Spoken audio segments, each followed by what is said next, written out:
of what I do is I work with tutors and train them so that they can in turn work with any students who come in. This is my 17th year, so I started in the fall of 2001. When I look at where the CAE was when I started, we were in the basement of Loggy. We had 2 little rooms that weren't a lot bigger than my office is right now. I was given full reign to make this grow and to develop it into something bigger and better than what it was when I got here. And I think the fact that I don't ever have any 2 days that are the same.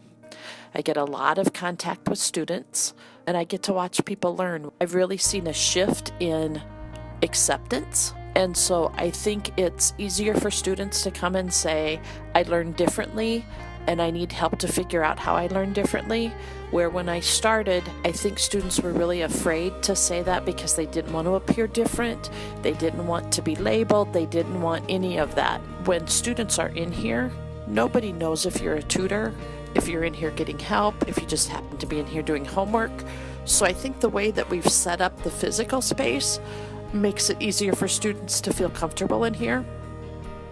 Probably one of the bigger issues in the years that we've had students here who are on the autism spectrum has been social issues. Feeling like they didn't know how to connect. I had one of the tutors who would meet with any of the students who wanted to once a week, and we would set up a half-hour meeting one-on-one with the tutor, and they could talk about anything from working on their planner for the next week to, following the rules versus I don't understand this rule. So we've had some students who really took advantage of that, and some students have taken advantage of it for a semester and then said, you know what, I'm good, and away they go.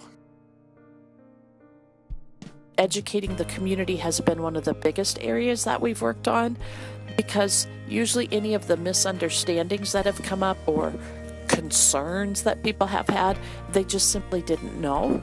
And once they're educated, they have a better understanding. We've just tried to raise awareness, and having more students here on the spectrum who have been successful has also helped with that awareness as well. And the students who have been here who have been willing to say, I'll advocate for myself. This is what I do. This is who I am. I'm no different from you. I just do some things differently. And so I think them being able to advocate for themselves has been good. I don't really have one individual picture because it is a spectrum and behaviors vary along that spectrum. If you've met one individual on the autism spectrum, you've met one individual on the autism spectrum.